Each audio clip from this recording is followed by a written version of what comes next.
Asambleísta Soledad Vela.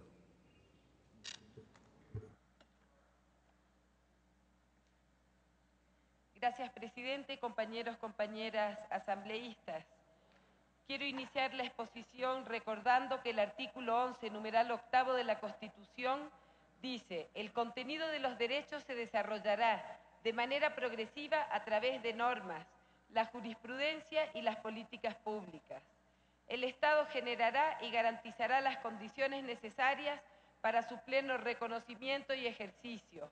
Será inconstitucional cualquier acción u omisión de carácter regresivo que disminuya, menoscabe o anule injustificadamente el ejercicio de los derechos. Comento esto, en primer lugar, porque el Ecuador, en el marco de sus compromisos adquiridos en los instrumentos internacionales y en su legislación, ha respetado y garantizado la inimputabilidad de los niños, niñas y adolescentes. Por tanto, cualquier normativa que contradiga y menoscabe este derecho sería inconstitucional. También la Constitución, en su artículo 77, numeral 13, señala en su primera parte que para las adolescentes y los adolescentes infractores regirá un sistema de medidas socioeducativas proporcionales a la infracción atribuida. Cabe indicar además que la Corte Interamericana de Derechos Humanos, en su opinión consultiva 17, se ha pronunciado de la siguiente manera en referencia a la responsabilidad de las y los adolescentes infractores. Los niños son inimputables penalmente, aunque a los sujetos de 12 a 18 años que infringen la ley se les somete a una jurisdicción especial que puede aplicar sanciones consistentes en medidas socioeducativas. Los menores de 18 años a quienes se atribuya la comisión de conductas previstas como delictuosas por la ley penal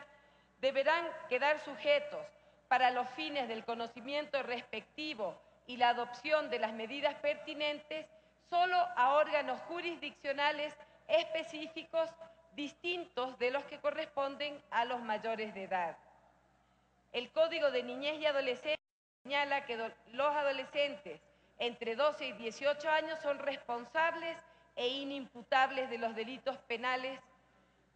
es decir, que no procede el proceso acusatorio de adultos, sino un proceso de investigación especializado que implica estudiar las circunstancias del hecho, la situación familiar, también la personalidad del adolescente, el medio familiar y social en el que se desenvuelve. Por tanto, es necesario recordar que los niños, niñas y adolescentes son inimputables y no podemos retroceder en sus derechos, como claramente lo señala el artículo 13 del Código de la Niñez y Adolescencia. Esto es la prohibición de cualquier restricción al ejercicio de los derechos y garantías de este grupo de atención prioritaria, como son los niños, niñas y adolescentes.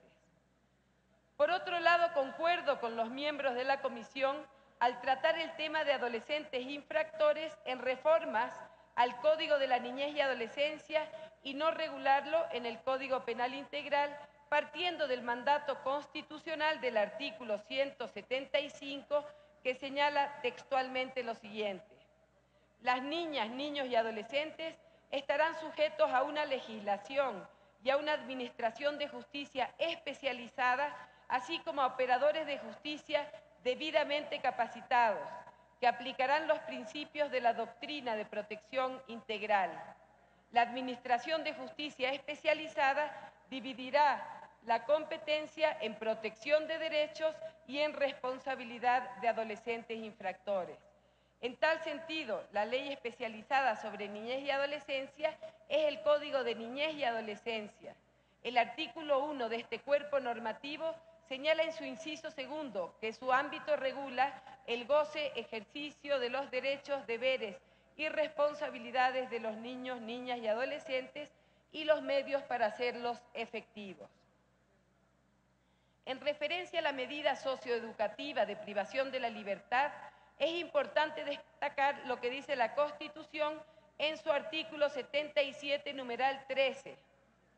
La privación de la libertad será establecida como último recurso, por el periodo mínimo necesario y se llevará a cabo en establecimientos diferentes a los de personas adultas. Con esto quiero sugerir que en los textos que se refieran a la privación de libertad de las y los adolescentes infractores, se destaque que es medida socioeducativa y no pena, y es importante además incluir un artículo que destaque que esta medida socioeducativa es de aplicación para casos de extrema gravedad penal.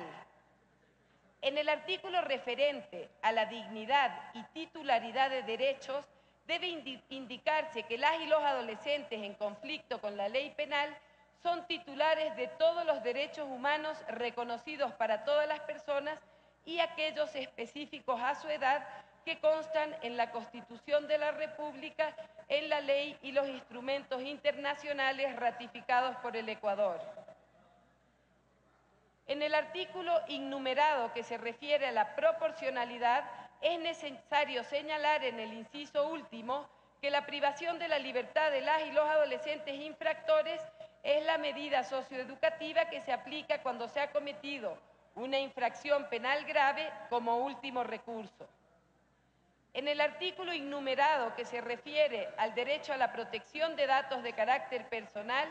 creo que debe ser reemplazado por el artículo 54 del Código de la Niñez y Adolescencia vigente, que está más claro y dice: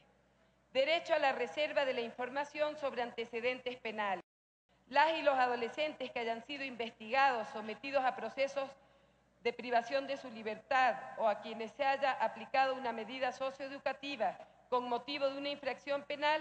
tienen derecho a que no se hagan públicos sus antecedentes policiales o judiciales y a que se respete la reserva de la información procesal en la forma dispuesta en esta ley, a menos que el juez competente lo autorice en resolución motivada en la que se exponga con claridad y precisión las circunstancias que justifiquen hacer pública la información.